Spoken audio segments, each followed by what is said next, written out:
Jason, ikaw na ba yan? Gulat na tanong ni Ninang Sonia na makita niya ako.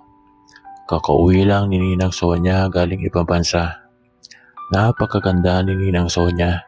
Sa palagay ko, ang edad nito ay nasa 30 pa lang. Pero ewan ko kung may asawa na ito o wala pa. Pero sa tingin ko, sa kanyang katawan, wala pa siyang anak kasi ang ganda pa ng kanyang katawan. May malaking dibdib, sexy, maputi, matangos ang ilong, at mala Cinderella sa ganda. Bata pa lang ako nang huli niya akong makita. Nasa probinsya kami noon nang umalis si Ninang Sonia at pumunta sa Amerika upang doon magtrabaho bilang DH. Nandito ngayon sa bahay si Ninang Sonia kasi kinukuha niya ako kasi pag-aaralin niya ako ng college. Graduate na ako ng high school. Dahil walang pera si nanay at tatay, kaya napilitan silang ibigay muna ako kay Ninang Sonia para doon magtrabaho sa bahay nila. Magbuboy ako doon sa kanila. May sweldo naman ako doon at pag-aaralin din ako ni Ninang Sonia. Payag ako sa gusto nila tatay at nanay na doon ako magtrabaho kina Ninang Sonia at para rin makatapos ako ng kolehiyo. At para rin matulungan ko sina tatay at nanay pagka-graduate ko ng college. Malaking chance to para sa akin.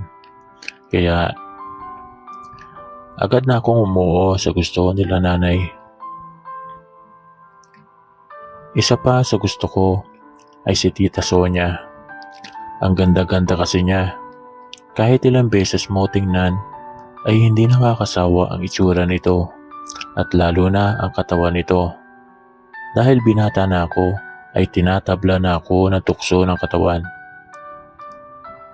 Unang kita ko nga kay Ninang Sonia ay nalibugan na ako.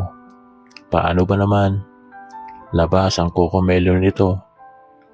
At kita na ang cleavage nito. Nakapalda kasi siya at isang blouse na may masikip kaya lumolobo ang kanyang hinaharap.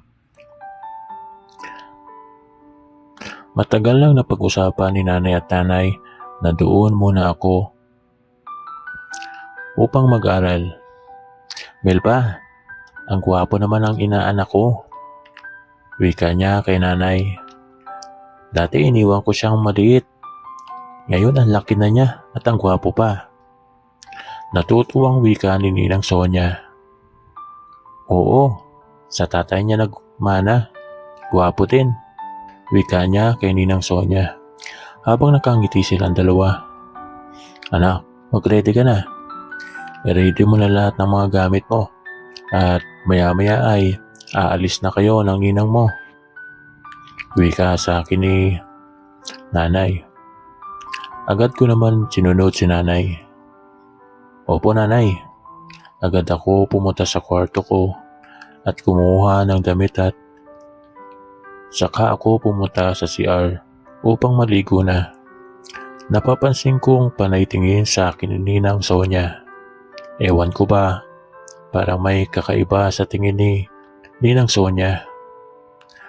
Habang naliligo ako, nagkukwentuhan si nanay at si Ninang.